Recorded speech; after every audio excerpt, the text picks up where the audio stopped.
Merci beaucoup. Nous allons lire la Bible. Jean chapitre 4.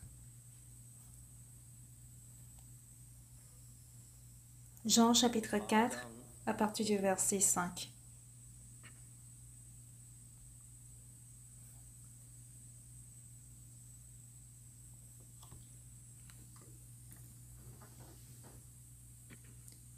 Jean chapitre 4. Si vous avez trouvé, je vais lire à partir du verset 5. Il arriva dans une ville de Samarie, nommée Sichar, près du champ que Jacob avait donné à Joseph son fils. Là se trouvait le puits de Jacob. Jésus, fatigué du voyage, était assis au bord du puits. C'était environ la 6e heure. Une femme de Samarie vint puiser de l'eau. Jésus lui dit, « Donne-moi à boire. » Car ses disciples étaient allés à la ville pour acheter des vivres. La femme samaritaine lui dit, « Comment toi qui es juif, me demandes-tu à boire, à moi qui suis une femme samaritaine? » Les Juifs, en effet, n'ont pas de relation avec les Samaritains.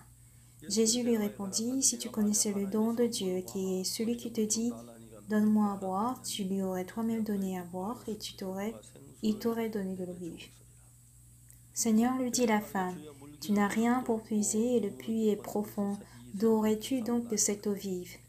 Es-tu plus grand que notre père Jacob, qui nous a donné ce puits, et qui en a bu lui-même, ainsi que ses fils et ses troupeaux? » Jésus lui répondit, « Quiconque boit de cette eau aura encore soif, mais celui qui boira de l'eau que je lui donnerai n'aura jamais soif, et l'eau que je lui donnerai deviendra en lui une source d'eau qui jaillira jusque dans la vie éternelle. » La femme lui dit, « Seigneur, donne-moi cette eau, afin que je n'ai plus soif et que je ne vienne plus puiser ici. » Va, lui dit Jésus, « appelle ton mari et viens ici. » La femme répondit, « Je n'ai point de mari. » Jésus lui dit, « Tu as eu raison de dire, je n'ai point de mari, car tu as eu 5 maris, et celui que tu as maintenant n'est pas ton mari, en cela tu as dit vrai. » Seigneur, lui dit la femme, « Je vois que tu es prophète. Nos pères ont adoré sur cette montagne, et vous dites, vous, que le lieu où il faut adorer est à Jérusalem. » Femme, lui dit Jésus, « Crois-moi, l'heure vient où ce ne sera ni sur cette montagne ni à Jérusalem que vous adorerez le Père. Vous adorez ce que vous ne connaissez pas, nous adorons ce que nous connaissons, car le salut vient des Juifs. Mais l'heure vient, et elle est déjà venue, car les vrais adorateurs adoreront le Père en esprit et en vérité, car ce sont là les adorateurs que le Père demande. Dieu est esprit, et il faut que ceux qui l'adorent en esprit et en vérité. » La femme lui dit, « Je sais que le Messie doit venir, celui qu'on appelle Christ, car il sera venu. Quand il sera venu, il nous annoncera toutes choses. » Jésus lui dit, « Je le suis moi qui te parle. » Là-dessus arrivèrent ses disciples qui furent étonnés de ce qu'il parlait avec une femme. Toutefois, aucun ne dit, « Que demandes-tu » ou « De quoi pars-tu avec elle ?» Alors la femme, ayant laissé sa cruche, s'en alla dans la ville et dit aux gens, « Venez voir un homme qui m'a dit tout ce que j'ai fait. Ne serait-ce point le Christ ?» Ils sortirent de la ville et ils vinrent vers lui. J'ai lu jusqu'au verset 30. Bonjour à tous. En lisant Jean chapitre 4, l'histoire de la rencontre entre la femme samaritaine et Jésus-Christ est bien décrite. Et très souvent, je pense à ceci. En semaine, je suis au bureau au 2e étage. Il y a des gens qui ont des curiosités, ils ont certains problèmes qui viennent faire des entretiens avec moi. Mais je me demande si cette personne vient s'entretenir avec Jésus-Christ et non pasteur sur parc.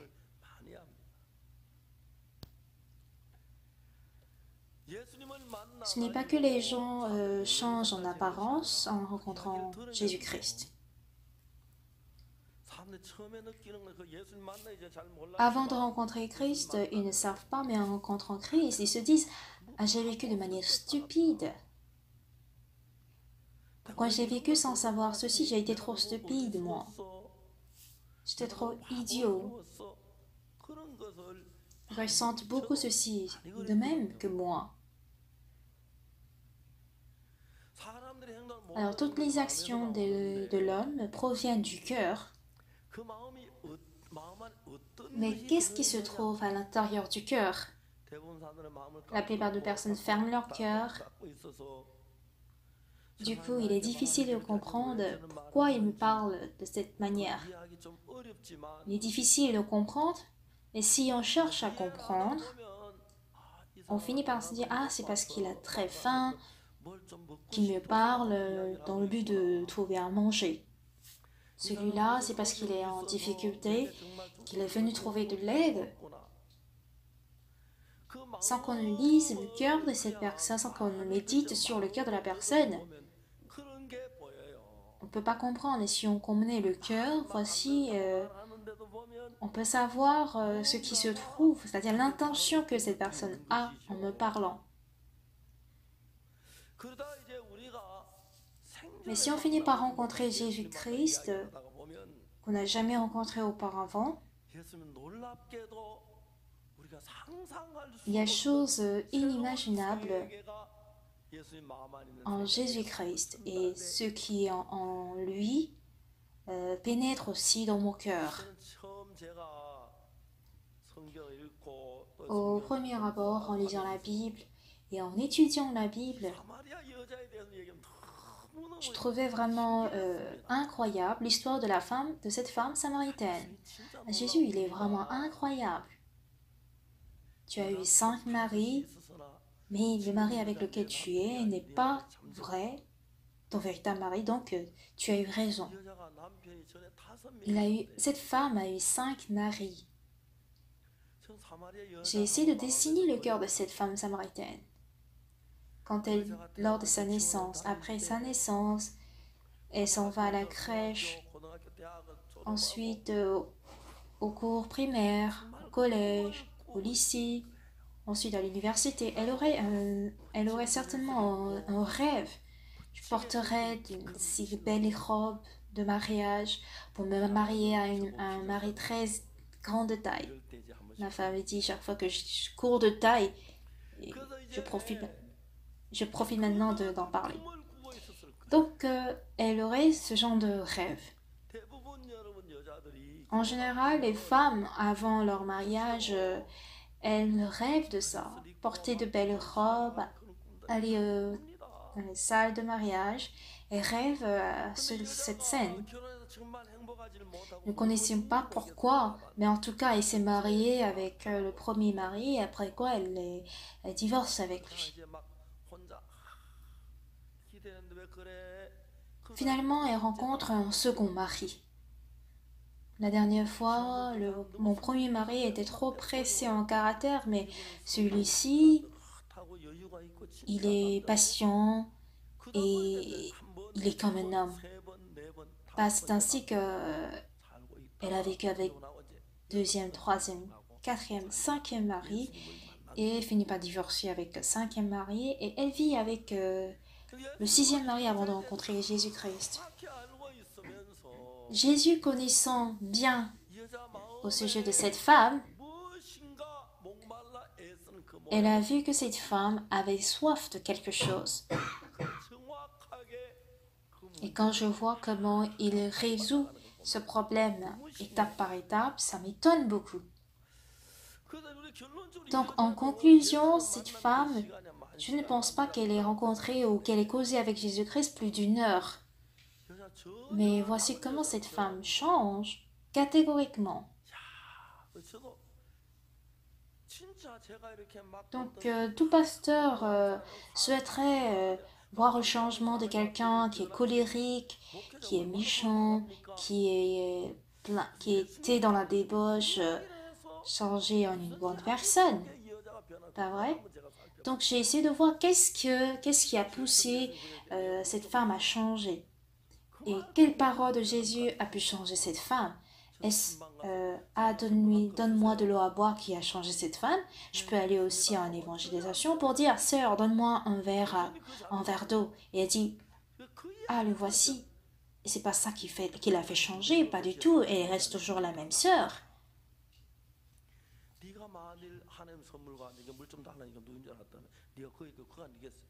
Elle demande, mais pourquoi toi qui es juif demande à moi qui suis samaritain de l'eau à boire? Elle n'a pas du tout changé. Et cette femme dit, si tu savais qui te demande de l'eau à boire, tu aurais toi-même donné de l'eau à boire. Et cette femme répond encore, tu n'as point de vase pour puiser, et d'où est-ce que tu trouveras cette eau vive? C'est notre ancêtre qui nous a donné ce puits, mais est-ce que vous êtes plus grand que Jacob? Quand nous regardons, nous observons un peu les paroles de cette femme, elle n'a pas du tout l'air de changer. Mais qu'est-ce que Jésus ajoute?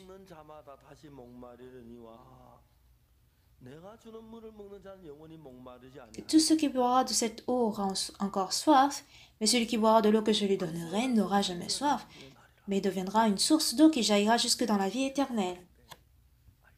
Bah, si jamais elle dit Jésus, non, elle ne sait même pas que c'est Jésus. Ah, maître, où se trouve cette eau qui ne rend jamais l'homme soif dans ce monde? Bien qu'on boit, après quelques heures, on a soif, ainsi de suite. J'ai expérimenté vraiment la soif dans ma vie. C'était lors d'un entraînement en armée. On nous demande de faire certains exercices physiques, mais dans la matinée, on avale des poignées de sel avant d'aller à la formation. Je veux dire, une poignée de sel. On nous dit, vous travaillez, vous sautez jusqu'à 1000 fois, mais sans prononcer la dernière, c'est-à-dire la millième fois.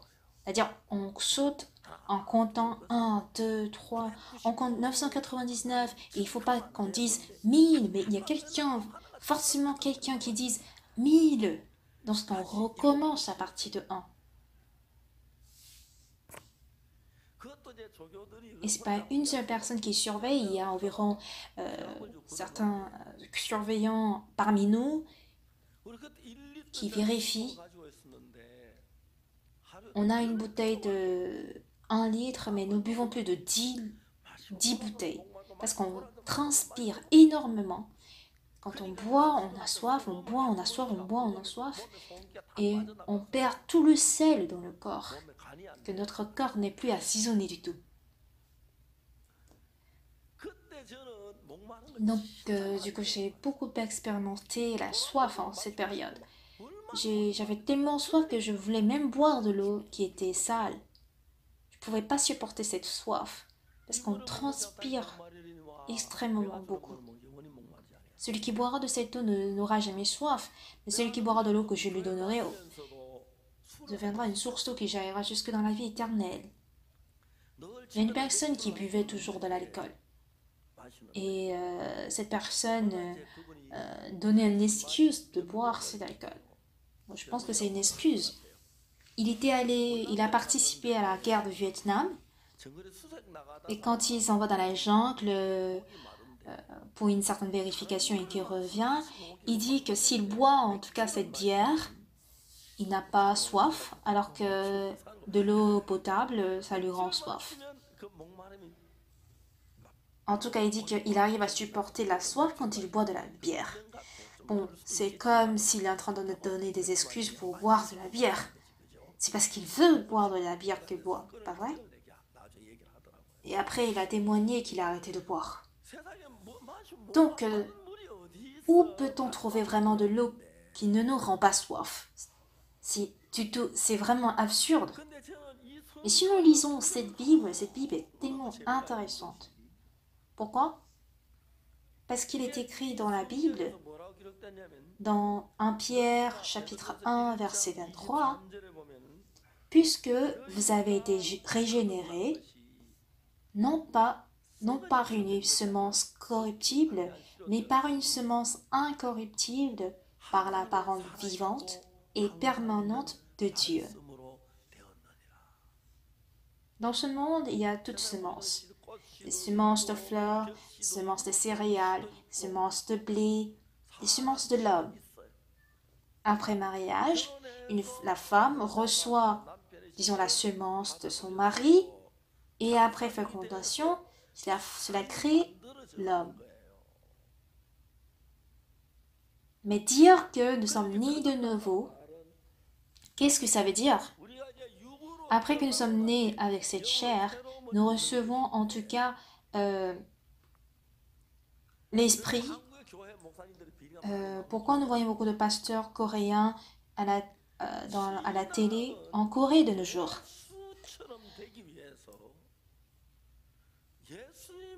La vie spirituelle consiste à recevoir la semence de Jésus-Christ pour devenir Jésus lui-même et former d'autres vies par Jésus. Bon, je ne parle pas des rapports sexuels après mariage pour recevoir la semence. On dit ici, vous avez été régénérés non par une semence corruptible, mais par une semence incorruptible, par la parole vivante et permanente de Dieu. Après avoir mangé la pêche, vous trouverez des graines de pêche. Après avoir mangé des raisins, vous trouverez les raisins, c'est-à-dire les pépins de raisin. Ensuite, pareil pour le kaki. Mais qu'est-ce que c'est que cette semence spirituelle dans notre cœur? C'est la parole de Dieu. Cette parole est différente, comme il y a une diversité de graines. Chaque fruit a ses propres graines. Si on sème les graines de kaki, on aura un arbre de kaki, porter des fleurs de kaki et des fruits, c'est-à-dire le kaki lui-même. De même, si la parole de Dieu s'installe dans mon cœur, ce qui est vraiment étonnant, c'est pas que notre visage devient comme Dieu, c'est pas que notre main, notre pied devient comme ceux de Dieu. Mon corps demeure toujours le même, mais mon cœur se transforme en celui de Dieu. Alors en général, nous disons qu'on croit en Jésus, on a reçu le pardon de péché. Si c'est le cas, les gens des autres églises donc disent, donc on est libre de commettre le péché. Si nous traduisons autrement cette parole, ça veut dire que nous devons travailler, c'est-à-dire faire de l'effort à ne pas commettre le péché. Donc la loi nous dit, ah, tu n'auras pas d'autre Dieu devant moi, tu n'adoreras pas d'autre Dieu, tu n'adoreras pas des idoles, tu ne dois pas appeler le nom de Dieu en vain, tu dois observer le sabbat, honorer tes parents, ne pas commettre, tu ne tueras pas, tu ne commettras pas d'adultère, tu ne dois pas voler, etc., etc., etc. Donc, ce genre de personnes deviennent des pasteurs et ils mènent leur vie spirituelle des dizaines et des dizaines d'années, mais puisque les désirs de leur chair est plus fort que leur cœur, ils transgressent la loi et commettent le péché. Donc, si nous acceptons la parole dans notre cœur, cette parole crée un nouveau monde en moi. C'est un peu comme une femme qui reçoit la semence de son mari après le mariage. Et dans ce cas, la femme met au monde un même fils pareil à son mari. Pourquoi? Parce que l'enfant est la semence de son mari. Pas que cette femme s'était forcée à fabriquer elle-même le bébé, mais cette semence est entrée dans son corps et cela a créé naturellement le fils, c'est-à-dire l'enfant de son mari. Et vous savez, ma femme, après mon mariage, a accouché une fille. Dans ce cas, ma femme était vraiment aimable. C'est vrai qu'on se querelle, on se dispute, mais elle a accouché une très belle fille et ensuite un beau garçon. Et elle a reçu beaucoup de compliments de ma part parce que elle a eu une fille et puis un garçon. Bon, en général, elle est plus grande que moi. Mais je me dis, ou disons, nous disons que nous ne devons pas commettre le péché, nous ne devons pas voler. Mais puisqu'il s'agit de la vie, quand la semence de Jésus-Christ entre dans mon cœur et que ça forme la vie semblable à Jésus, je finis par, disons, ressembler Jésus-Christ, bien que je ne m'efforce pas, vous me comprenez? Est-ce que le bébé dans le ventre de la mère se dit, bon, comment ressemble mon père? Est-ce que je dois l'enfant ne va pas s'efforcer à ressembler à son père, mais ça se fait tout naturellement. Donc, quand nous acceptons la parole de Dieu, cette parole est la semence spirituelle de Jésus. Et quand cette parole entre en nous, cette parole est différente de nos pensées. Mais quand nous acceptons cette parole par la foi, cet esprit qui travaillait dans le cœur de Jésus-Christ, grâce à cet esprit,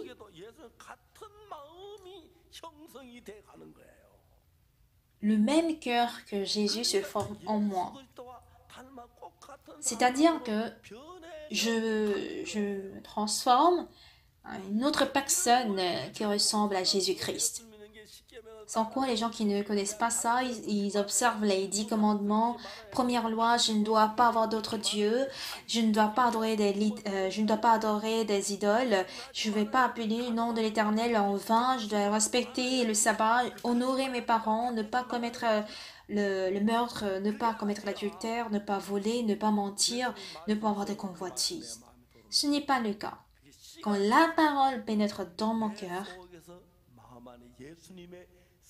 cela crée la vie de Jésus-Christ en moi.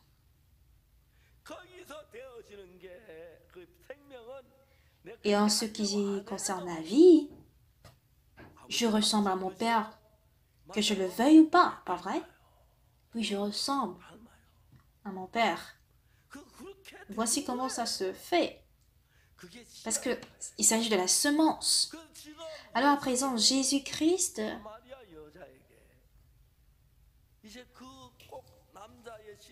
cette femme samaritaine, la parole de Jésus finit par entrer dans le cœur de cette femme samaritaine, car la parole est une semence spirituelle.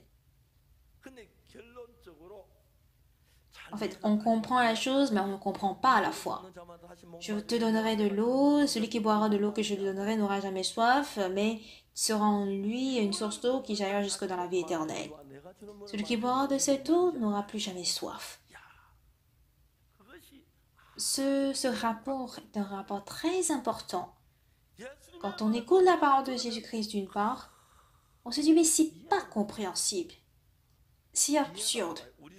Selon nos pensées, il manque de vin en Galilée, aux noces à Canaan, mais on verse de l'eau et on dit que c'est du vin. C'est compréhensible? Pas du tout.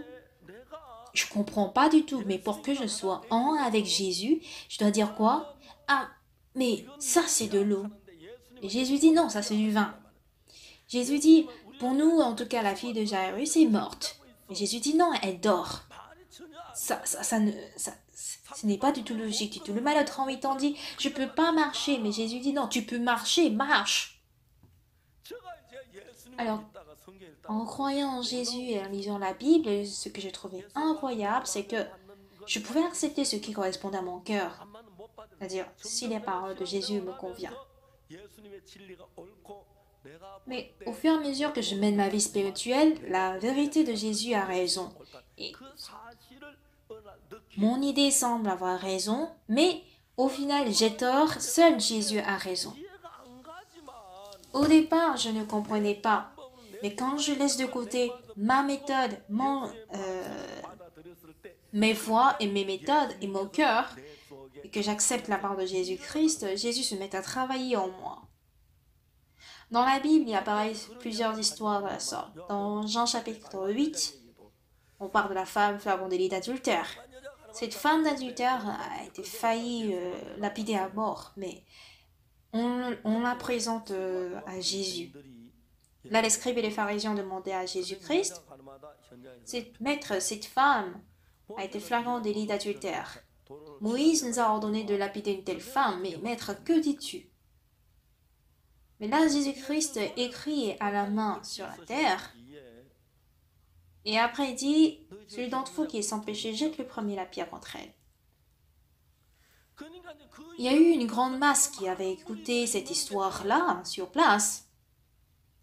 il y a quelques instants, toute cette foule voulait tuer cette femme car ils étaient en colère, ils crachaient sur elle, frappaient et ils la frappaient, ils voulaient la tuer. Mais quand Jésus leur disait que celui de vous qui est sans péché jette le premier la pierre contre elle.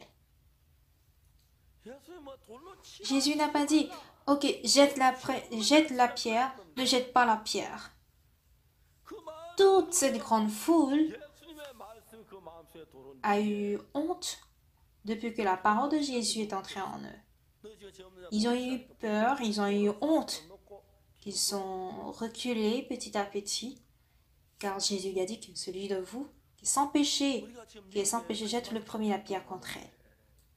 On fait alors la tournée de cantate de Noël aux États-Unis, mais il y a quelques jours, on a tenu la cantate de Noël à Denver. C'était à partir de 19 heures. C'était de la ville Salt Lake City vers Denver. Mais on avait environ 3 bus et des grands remorques qui transportent nos dispositifs, notre scène, etc. Et c'était au nombre de 3 remorques. Et la dernière voiture avait quitté Denver et la dernière voiture avait quitté pour Denver. Ils ont traversé la chaîne de Rocky pour prendre la route numéro 90, mais il a neigé abondamment et il faisait très froid. Les voies étaient glissantes.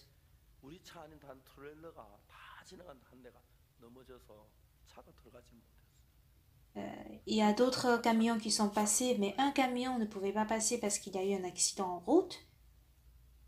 Donc, c'était vraiment un problème. Parce que dans ce dispositif, on avait nos haut-parleurs, nos lumières, nos câbles, tout ça dans dans le dernier camion. Donc, on a eu ce rapport. Ah, que faire?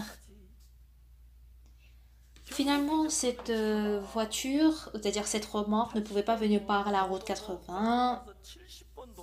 Il devait venir par la route 470. C'est-à-dire, il doit faire un contour pour venir.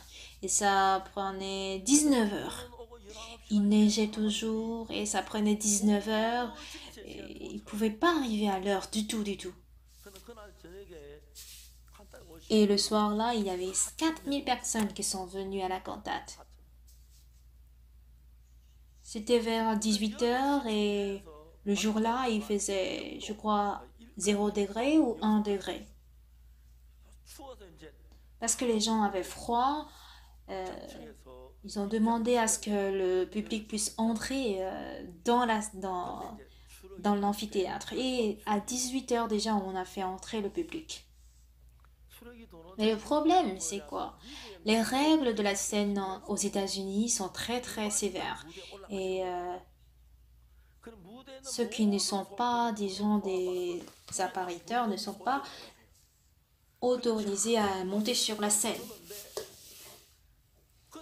Et tous les accessoires ne doivent pas être en matière flammable. Toutes scènes doivent être en matière inflammable. On a testé et autres. Mais pour faire l'installation de la scène, il faut au moins louer cette salle 2 jours en avant pour installer. Mais puisque nos appareils, nos dispositifs sont arrivés à 19 heures, c'était déjà l'heure de la prestation. Donc la chorale a eu des discussions. Ça prend beaucoup de temps pour installer si on laisse les appareilleurs de l'amphithéâtre à installer. Donc, est-ce que nous pouvons le faire? C'est-à-dire, la chorale, le staff de la chorale se charge à installer la scène, installer de même la lumière, les haut-parleurs, etc., etc. Mais le problème, c'est que le syndicat de l'installation dans l'amphithéâtre avait refusé à ce que la chorale puisse s'en charger de l'installation, car ça, c'est leur responsabilité si jamais il y a un problème. Mais si on les laissait faire, ils prennent au minimum 10 heures de temps pour installer tout ça. On leur a expliqué la situation, le frère John Dechol lui a payé un café, ils ont dit non, non, non. Finalement, le responsable, c'est-à-dire du syndicat appelé Union, a demandé, mais quel est ton métier? Dis-moi honnêtement. Est-ce que tu es vraiment quelqu'un qui est dans le domaine d'installation de scène? Le pasteur John Dayton a dit, je suis désolé, je suis missionnaire. Il a été choqué. Quoi, tu es vraiment missionnaire? Et derrière lui, il y avait le pasteur Kim Yong-ho. Il a dit, et toi, tu es quoi? Je suis aussi missionnaire. Et finalement, ce responsable a été vraiment touché par le fait qu'un missionnaire puisse venir humblement lui demander permission. Il a dit, ok, faites-le alors. Enfin, la remarque où il y avait euh,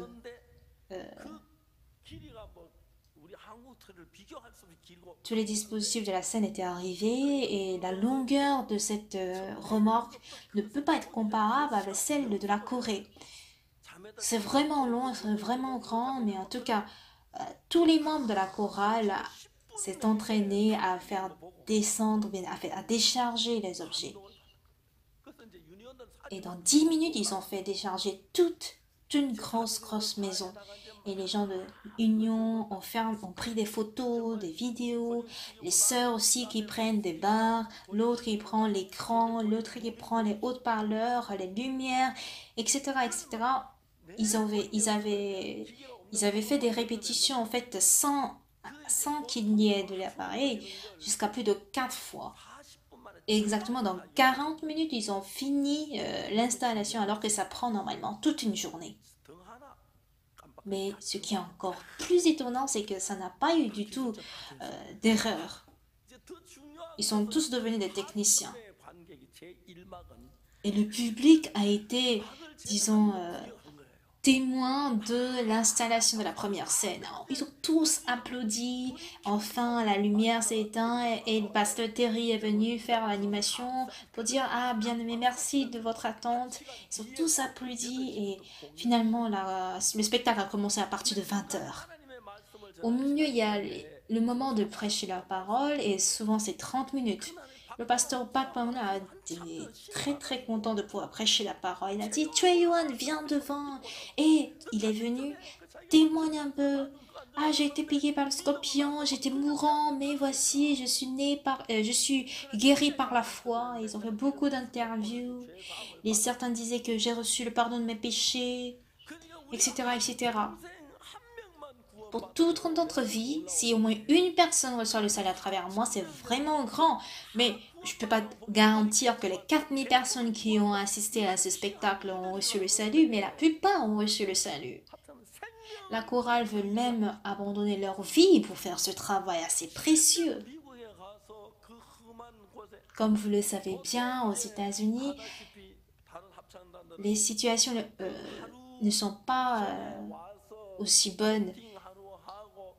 En temps normal, on vient la veille pour installer d'autres choses, se reposer après le spectacle, mais on ne pouvait pas faire ça parce qu'en un seul mois, il faut aller dans 25 villes, surtout à Alaska Anchorage. D'abord, on ne peut pas aller en voiture. Donc la dernière fois, ils avaient créé une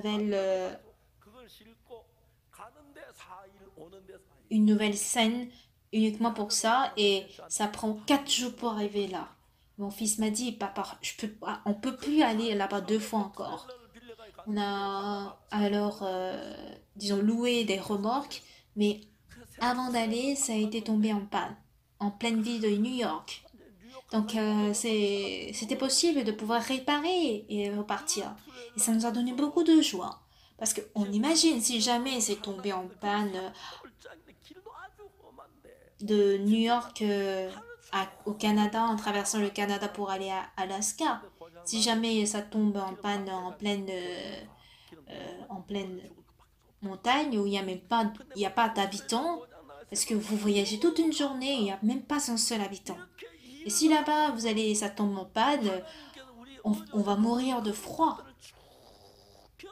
Et on peut voir comment Dieu nous aidait dans plusieurs choses. Et les frères aussi étaient reconnaissants.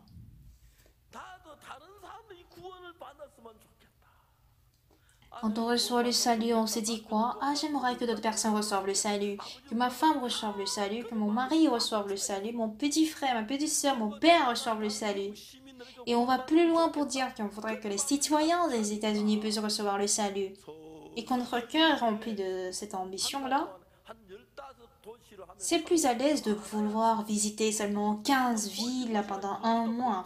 Parce que les distances entre deux différentes villes, c'est vraiment, vraiment grand. C'est pas comme de Séoul à Daejeon en Corée où ça prend juste quelques 2 3 heures. Là-bas, au minimum, ça prend 7 8 voire 10 heures. À Anchorage, par exemple, à Alaska, on peut pas aller juste par voiture. Il faudrait installer d'abord les scènes et les membres de la corallienne par avion. Et c'est pour prêcher uniquement l'évangile que nous investissons notre argent pour faire ça.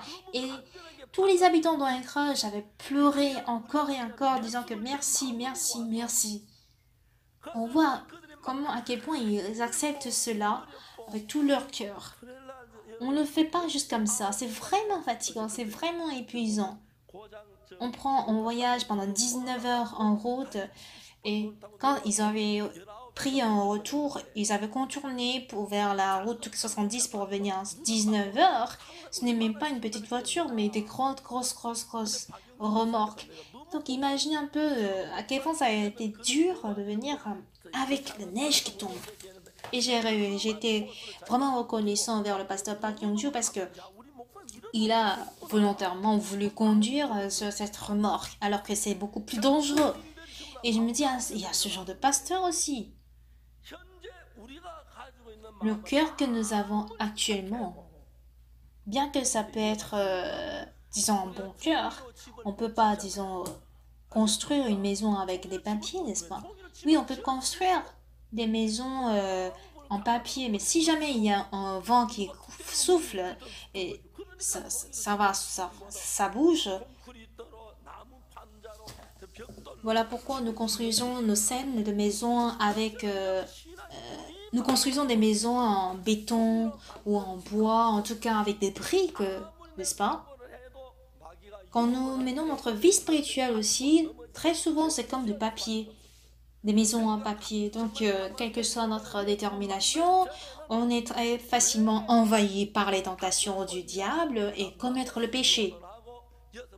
Pourquoi cette femme samaritaine a vécu en se mariant à 5 différents maris? Bon, elle a divorcé 5 fois, elle vit avec le sixième mari. Pourquoi elle a vécu comme ça? Parce qu'elle a voulu. Elle a aimé vivre avec le premier homme, mais peut-être qu'il a été alcoolique, elle ne pouvait pas supporter qu'elle a choisi un second mari. Elle a bien voulu vivre avec un seul mari en étant aimée et en vivant heureuse, mais ça marche pas comme elle veut. Et arrivée au puits, elle rencontre Jésus-Christ. Et Jésus lui dit, vous avez été régénérés non par une semence corruptible, mais par une semence incorruptible, par la parole vivante et permanente de Dieu. Donc la parole de Dieu, c'est une semence. Et c'est cette parole qui pénètre dans le cœur de cette femme samaritaine. Un jour, en causant, Jésus lui dit, celui qui boira cette eau aura encore soif, mais celui qui boira de l'eau que je lui donnerai n'aura jamais soif. Car l'eau que je lui donnerai deviendra une source d'eau une source d'eau qui jaillira jusque dans la vie éternelle.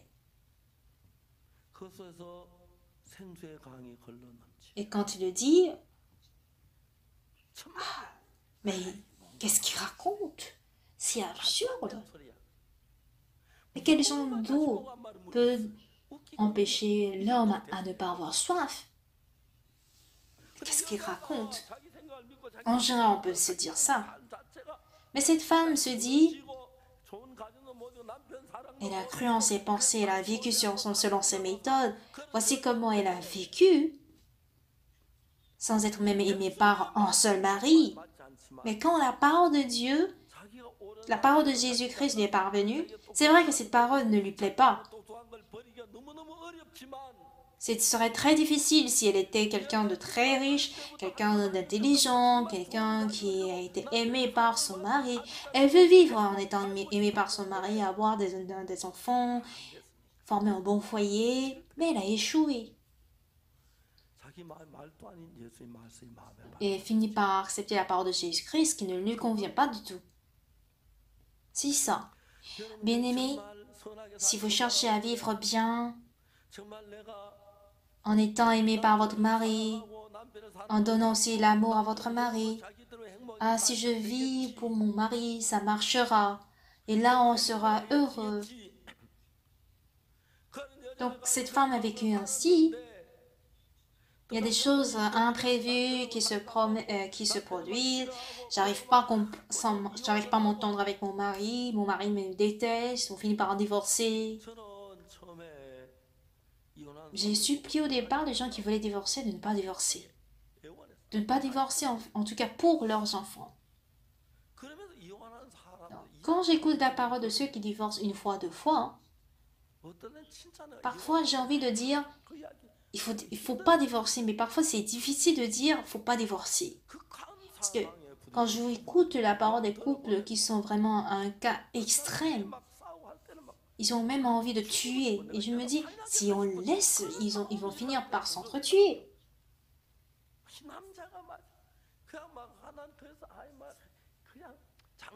Et je peux dire juste par plaisanterie que ce n'est pas bien de divorcer. Je ne sais pas comment les autres disent ah j'ai divorcé, ils le disent facilement ou pas, mais quand je lis le cœur de ce genre de personnes, ils se sont dit des centaines de fois je ne vais pas divorcer, mais encore ils se disputent et les mots forts sortent d'eux et ils se disent bon je vais essayer de patienter, de garder, de supporter, mais après quelques jours, ils se parlent même pas, ils se regardent même pas. Ça va jusqu'à un cas très extrême. Oui, beaucoup disent que bon, je vis pour mes enfants, je supporte. Mais si nous écoutons le cœur de ces gens de personnes qui sont arrivées jusqu'à l'étape où ils veulent vraiment divorcer, que seulement le divorce pourrait donner vraiment la liberté dans leur vie, c'est difficile de leur dire ne divorcez pas. Et qu'est-ce que je ressens plus tard? Quand la femme souffre à cause de son mari, ou que le mari souffre à cause de sa femme, et je me dis si on les laisse, ils vont finir par s'entretuer, donc vaut mieux qu'ils divorcent. Sinon, ils vont finir par être meurtriers. Donc finalement, c'est parce que le mari a du mal à accepter la difficulté provenant de sa femme et vice versa. Mais si le cœur de Jésus-Christ Henri peut vaincre cela, parce que la sagesse et l'amour de Jésus-Christ entrera en eux. Alors la plus grande raison la plus grande raison, disons la raison même principale du changement de cette femme samaritaine, c'est que la parole de Jésus-Christ a été différente du cœur de cette femme. Je ne sais pas si vous voulez que vous meniez une vie paisible, sans aucune situation extrême.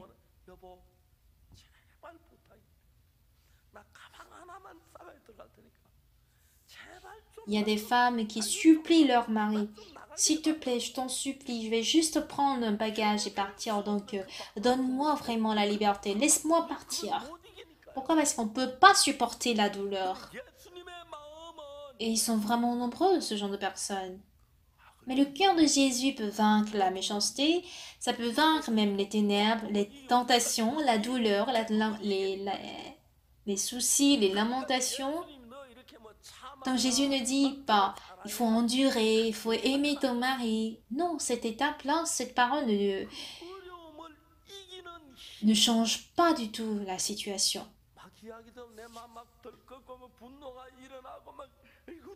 Mais cette force qui puisse vaincre la difficulté.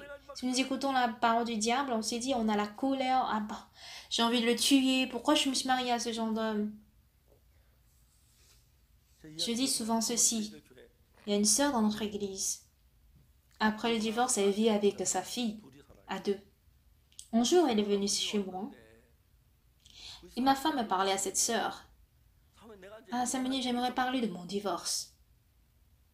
Donc nous avons écouté. Elle regardait la télévision avec son mari. Et d'un coup, à la télévision, il y avait une très belle femme qui est sortie. Le mari lui a dit, elle est très belle. Et la femme était vraiment jalouse et a dit, si elle est belle, il faut vivre avec elle.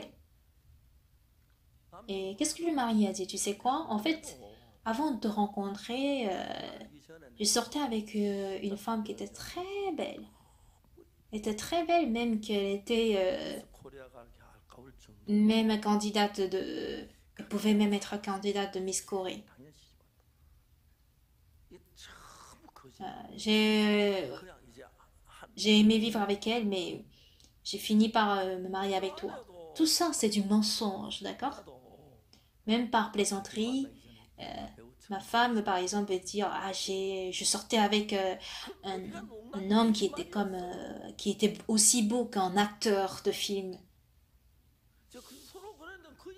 Donc c'était juste une plaisanterie, mais elle ne te sentait pas du tout bien. Donc elle a dit, bon, vas-y, vis avec elle, mais là maintenant. Elle dit, tu penses que je peux pas? En fait, chose que le mari disait, que la femme disait, étaient tous de mensonges. C'était pas du tout de la vérité.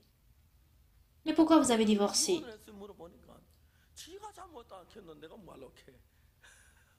Les deux, on s'est dit, bah, lui aussi, il a dit que je peux pas le faire. Ok, c'est bon, divorçons. Ok, divorçons.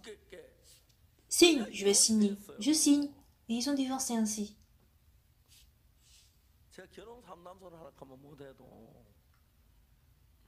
Si on me dit de faire d'entretenir les gens pour marier, bon, je n'ai rien à dire, mais j'ai tellement de choses à dire pour ceux qui divorcent.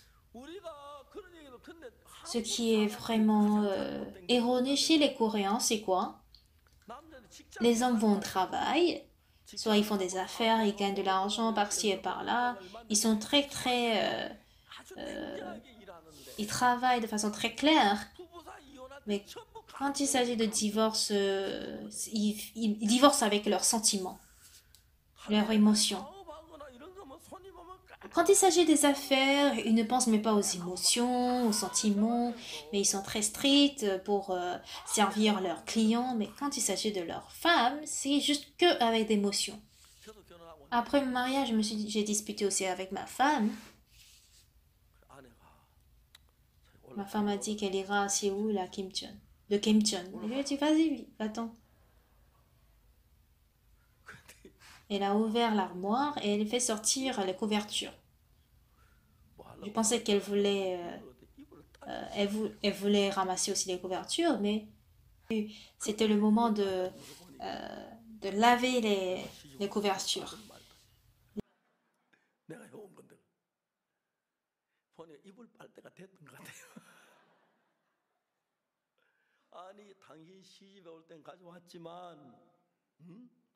Et tu t'es marié à moi, mais ça, c'est pour nous deux. Donc, faut pas défaire ces couvertures. Et de là, il n'est pas parti. Quand moi aussi j'étais jeune, on était influencé par nos émotions et quand on est influencé par les émotions, on s'énerve, on se met en colère. On se met en colère. Mais en lisant la Bible, quand on dépose mon cœur et celui de Jésus-Christ sur une balance, on voit que c'est vraiment, vraiment différent. C'est complètement différent d'ailleurs. Si je me dis, ah, je dois ressembler à Jésus-Christ, je dois faire comme Jésus-Christ, c'est pas ainsi. Que la parole de Jésus-Christ ne me convienne pas, Si j'accepte tel quel, ça ne me convient pas. Tant que mon cœur existe, je ne peux pas accepter la parole de Jésus-Christ. Donc il faut que je rejette, je renie mon cœur, que je vide mon cœur pour accepter celui de Jésus.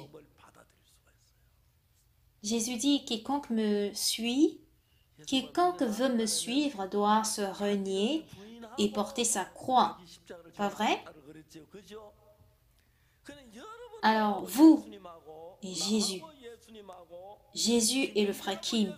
Jésus et moi. Jésus avec la sœur Lee. Nous sommes différents. On peut dire que en apparence, on se ressemble, mais de nature, nous sommes différentes. Ça ne peut pas, disons, correspondre.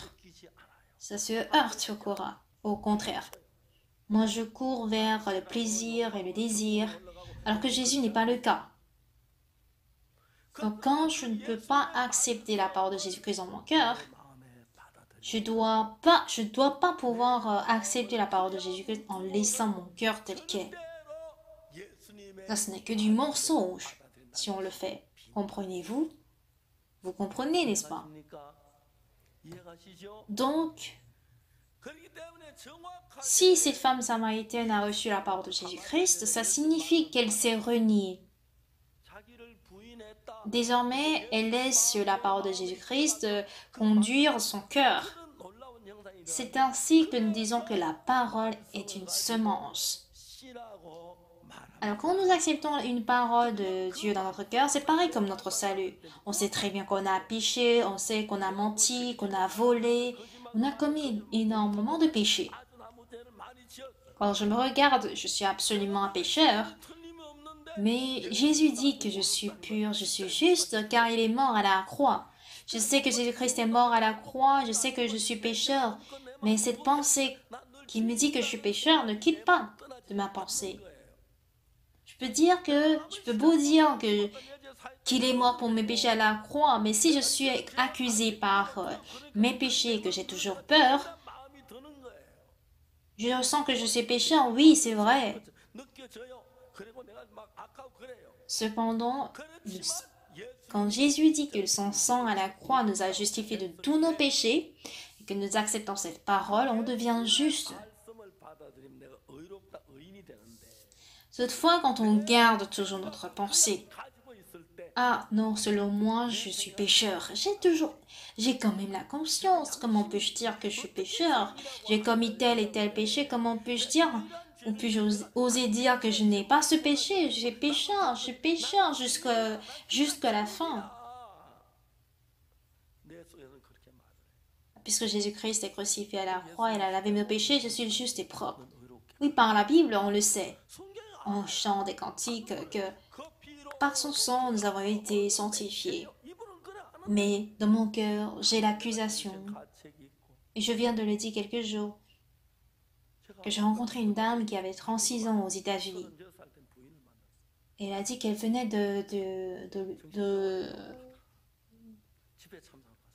d'un psychiatre. Et elle est venue assister au séminaire. Elle a témoigné avant que, quand elle était tout jeune, elle était tombée enceinte. Elle voulait avorter, mais elle avait très peur. Genre, avorter, c'était semblable à commettre péché devant Dieu. Et si jamais elle avorte, elle aura de malaise au niveau de son corps. Bon, elle pense qu'elle sera maudite. Donc, en tout cas, elle avait peur. Mais finalement, quand elle s'est avortée, disons que le mauvais esprit, l'esprit impur est entré en lui jusqu'à 36 ans et qu'elle a été traumatisée par cet esprit. Elle n'a pas pu supporter, elle a demandé un entretien lors du séminaire à New York. Alors ce jour, je ne suis pas Jésus, mais j'ai compris que cette femme est plongée dans la douleur, qu'elle a été esclave de la douleur pendant toute sa jeunesse. Je me dis que Jésus aurait pu venir pour sauver cette femme.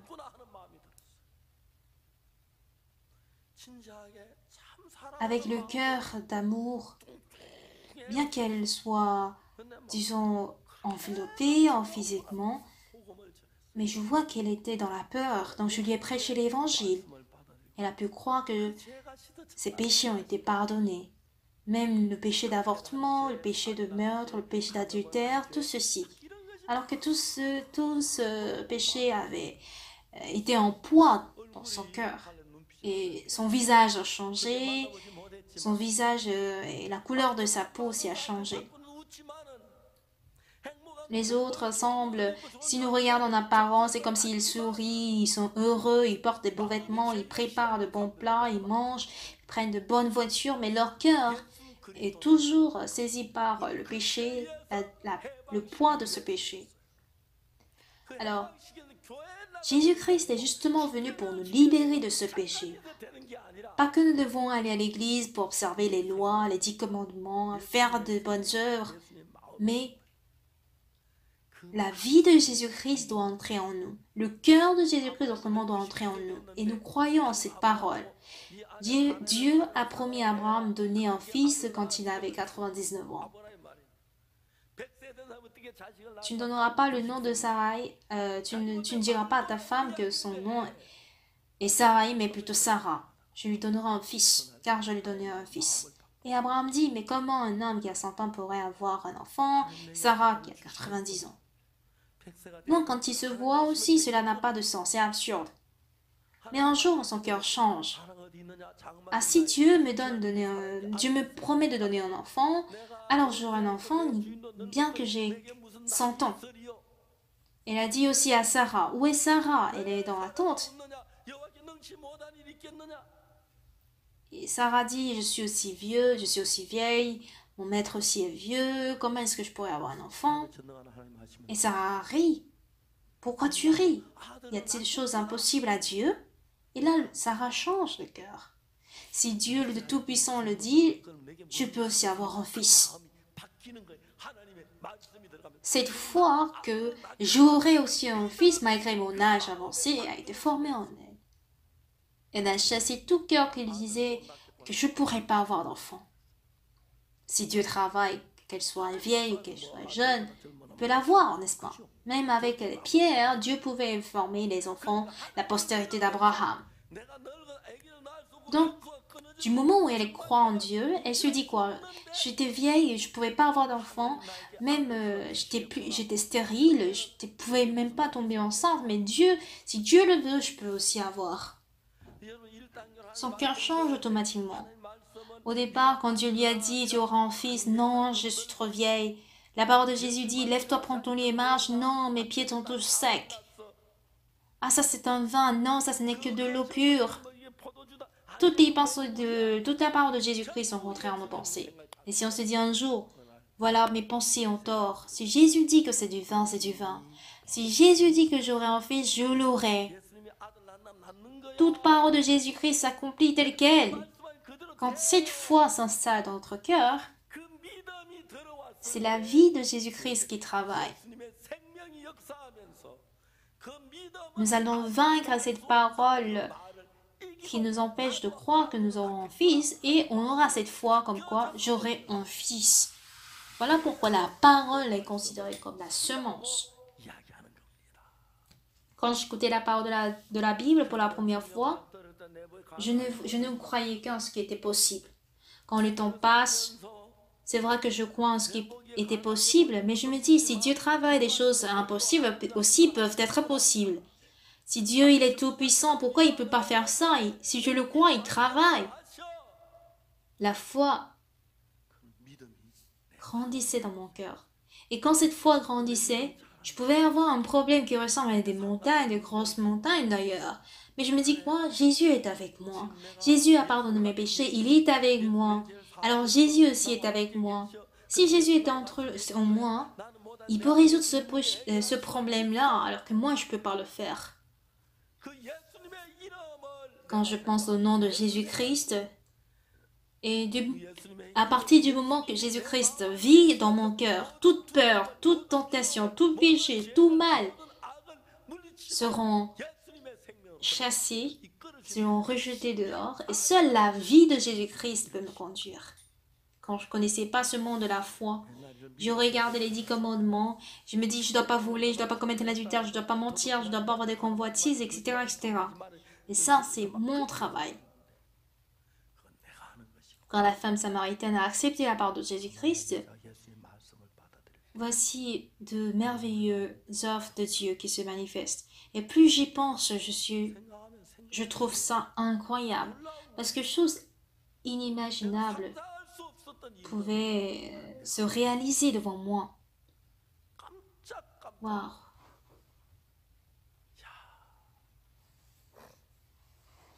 Élisée était un jour dans une caverne. Et quand Dieu voit Élisée,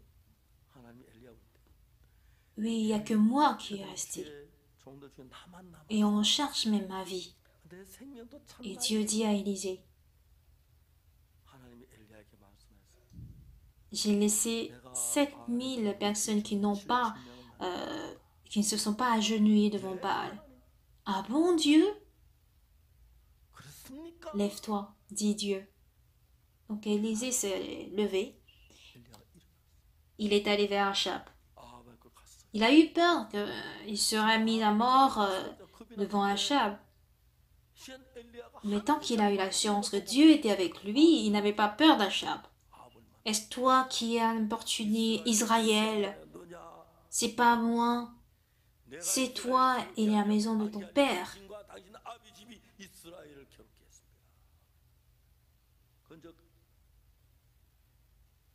Alors ce prophète de Baal et 400 hommes, les prophètes de Azera et 400 hommes ne soient devant moi sur la montagne de Galmel.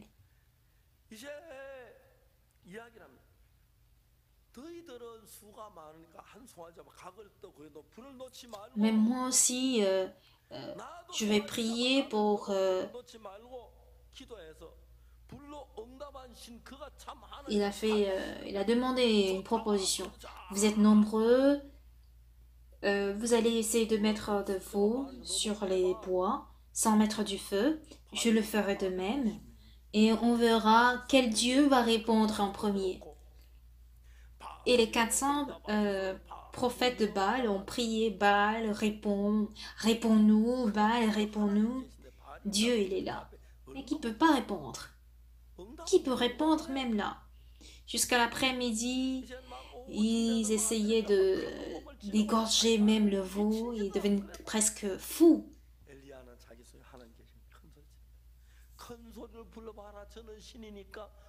Et Élisée a crié, il faut appeler votre Dieu à grand cri. Peut-être qu'il dort, peut-être qu'il s'est perdu pour qu'il vienne souffler du feu. Mais leur Dieu n'a pas répondu. Et il a demandé, selon les 12 tribus d'Israël, il a versé sur l'autel 12 bois et ils ont installé le veau. Ils ont versé de l'eau encore et encore. Et l'eau se versait comme du fleuve.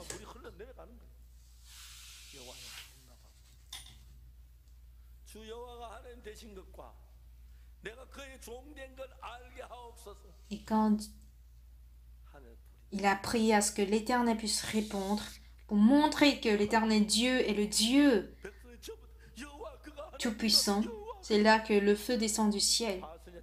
Et tous les prophètes de Baal ont fui et le peuple s'est dit, ah, l'Éternel est Dieu. Il a le vrai Dieu. Il y avait le roi, il y avait Isabelle, mais Dieu, lui, il était avec Élisée. Dieu se manifeste ainsi par le corps de Jésus-Christ.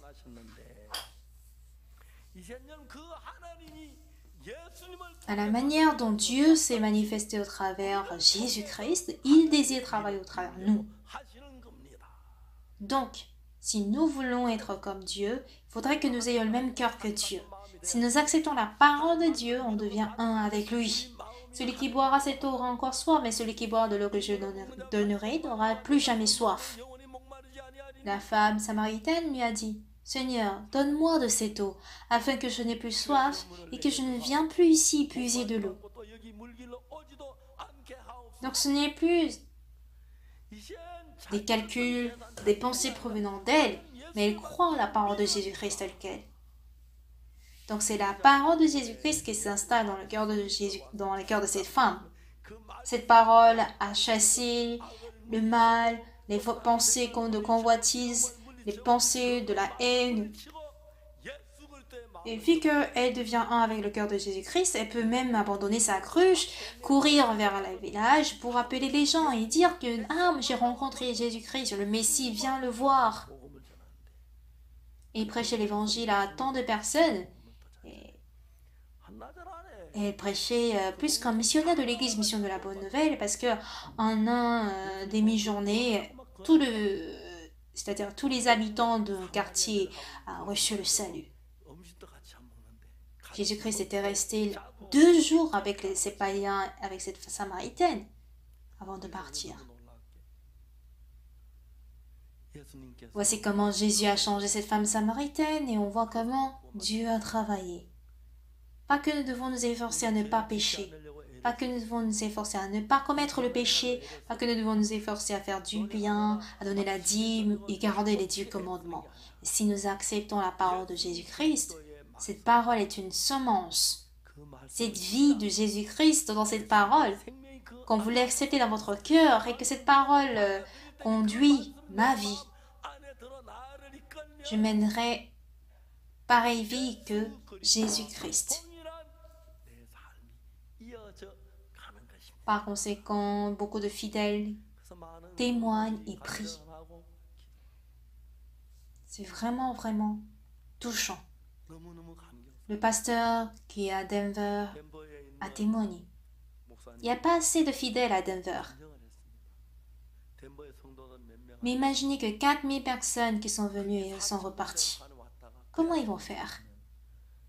La location de l'amphithéâtre, les frais de sécurité, ça prend des dizaines et des milliers de dollars. En voyant autant de personnes recevoir le salut et voyant comment le Seigneur a répondu à tous ces frais, hier, nous avons posé autant de questions au pasteur de Denver. Si jamais la voiture n'était pas arrivée, qu'est-ce que vous comptiez faire? Bon, en tout cas, c'est déjà passé. Ce qui est déjà passé, c'est déjà passé. La cantate était vraiment, vraiment pleine de grâce. Seigneur, cher bien-aimé, dans notre évangile, il y a toujours l'œuvre de Satan. Quand Paul passait par la mer Méditerranée pour aller à Rome, il y a eu la tempête jusqu'à 14 jours. Mais Dieu lui a permis d'aller jusqu'à Rome. Il y a beaucoup d'épreuves et de difficultés, de travail provenant de Satan. Mais en toutes ces choses, nous sommes plus que vainqueurs par celui qui nous a aimés. À présent, à la manière dont Paul est allé à Rome pour sauver les Romains, nous sommes à Séoul ici pour sauver les citoyens de Séoul. Désormais, nous serions cette lumière éclairante de Jésus-Christ pour les citoyens qui sont dans les ténèbres. Nous sommes sauvés pour que nous donnions aussi la vie de Jésus-Christ à ces hommes. Et je crois que Dieu va travailler au travers de nous. Je suis certainement convaincu. Est-ce que vous l'êtes aussi? Oui.